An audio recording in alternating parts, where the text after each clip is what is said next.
আজকে আমি দেখাবো লুচি এবং সুজি রেসিপি। এর জন্য যা উপকরণ লাগছে তা হলো নিয়েছি 1 কাপ ময়দা, নিয়েছি হাফ কাপ সুজি, হাফ কাপ চিনি এবং হাফ লিটার দুধ। এখন প্রথমে ময়দাটা ময়ান দিয়ে সুন্দর করে মেখে নেব। এখন লুচি তৈরি করার জন্য আটার ভিতর ময়াম দেওয়ার জন্য দিয়ে দিব সয়াবিনের তেল।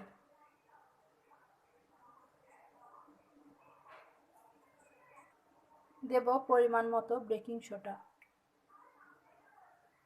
দেব 1 চামচ চিনি এবং স্বাদ অনুযায়ী লবণ, দেব পরিমাণ মতো কালাই জিরা। আপনারা এটি খেলে দিতে পারেন, না খেলে না দিবেন। এখন এগুলো সুন্দর করে মিক্স করে নিব।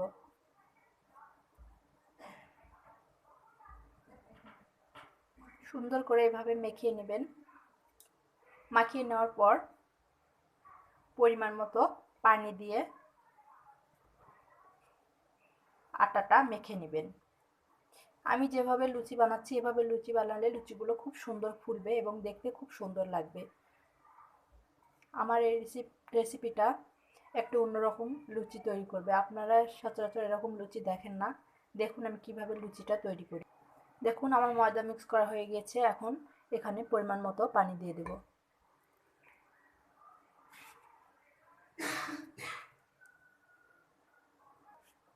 দেখুন আমার ময়দা মাখানো হয়ে গিয়েছে। আপনারা এরকম শক্ত করে ময়দাটা একটু মেখে নেবেন। দেখবেন ময়দাটা যেন নরম না হয়। দেখুন হয়ে গিয়েছে। এখন এটি আমরা আধা ঘন্টা ঢাকনা দিয়ে ঢেকে রাখবো। ফ্রাই প্যান গরম হয়ে গিয়েছে। এখন এখানে পরিমাণ মতো তেল দিয়ে দিব। এখানে আমি সয়াবিন তেল ব্যবহার করছি।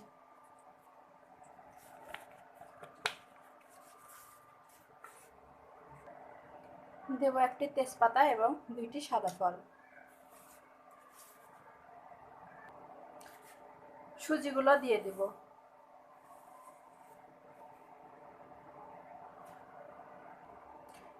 সুজি দেওয়ার পর সুজিগুলো সুন্দর করে একটু লাল করে ভেজে নিব। আমি এখানে সয়াবিন তেল ব্যবহার করছি, আপনারা চাইলে ঘিও ব্যবহার করতে পারেন।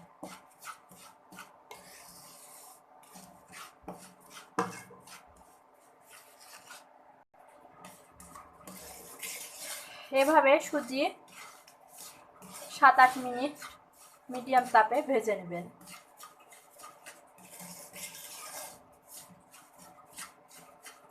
দেখবেন সুজিগুলো যেন পুড়ে না যায়, এজন্য সবসময় সুজিগুলো নাড়তে থাকবেন। দেখুন আমার সুজি ভাজা হয়ে গেছে। এখন চুলাটা বন্ধ করে সুজিটা ঠান্ডা করে নেবেন। এতে করে কি হবে, দুধ দিলে সুজিগুলো আর দলা পাকিয়ে যাবে না। এই জন্য আমি সুজিগুলো একটু ঠান্ডা করে নিব। এখন আমি চুলাটা অফ করে দিলাম। দেখুন সুজি ঠান্ডা হয়ে গেছে। এখন আমি এর মধ্যে দুধ দিয়ে দিব।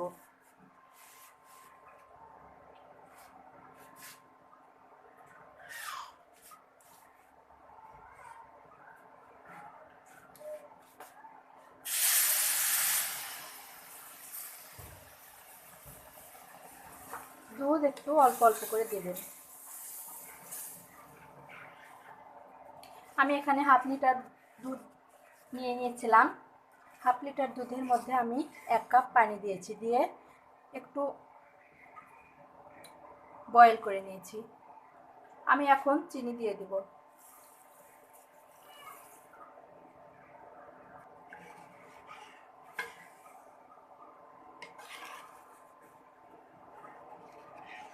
সুজির মধ্যে যখন দুধ দিবেন তখন অবশ্যই নাড়তে থাকবেন সুজিগুলো, তা না হলে কিন্তু সুজি দলা পাকে যেতে পারে।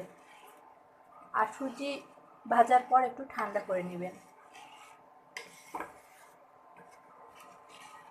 দেখবেন যদি ঘন থাকে তাহলে এখানে আর একটু পানি দিয়ে দিবেন। আমি 1 কাপ পানি দিয়েছি, দেওয়ার পর একটু ঘন ছিল, সেই জন্য আমি আরও হাফ কাপ পানি দিয়েছি। এখন এটি 5 মিনিটের জন্য ঢেকে রাখবো। সুজি যখন ঢাকনা দিয়ে চাপা দিয়ে রাখবেন তখন মাঝে মাঝে ঢাকনাটা তুলে একটু করে নেড়ে দিবেন, তা না হলে নিচে লেগে যেতে পারে।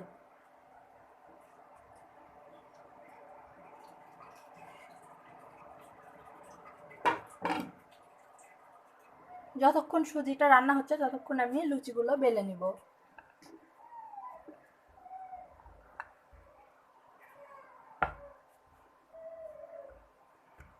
অনেকে কিন্তু লুচি গ্লাস দিয়ে কাটেন, কিন্তু সে লুচিটা অত সুন্দর ফুলেও না, আবার স্বাদও হয় না, দেখতেও ভালো লাগে না। দেখুন আমি কিভাবে লুচিটা ঘুরিয়ে ঘুরিয়ে বেলছি। আপনারা এরকম করে বেলবেন, দেখবেন যে একদিন হয়তো বা হবে না, তারপর ঠিকই হবে, একটু চেষ্টা করলেই হবে। লুচি বলার সময় মাঝে মাঝে একটু বেলুন চাকতিতে তেল দিয়ে নেবেন।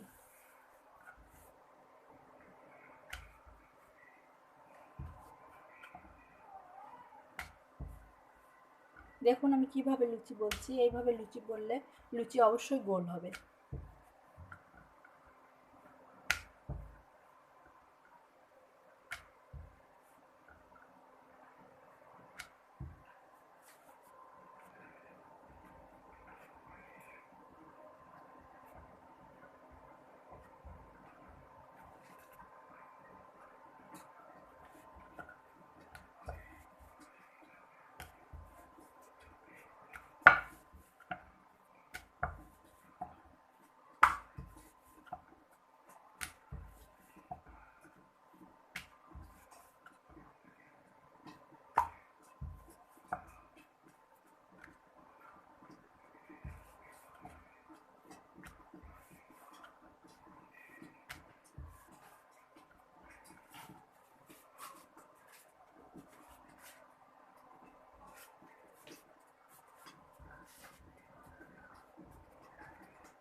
দেখুন আমার লুচি বলা হয়ে গেছে, এখন এটি আমরা ভাজবো।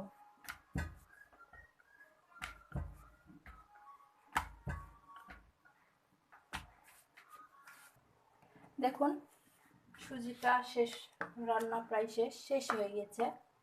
এখন এটি একটি পাত্রে তুলে নেব।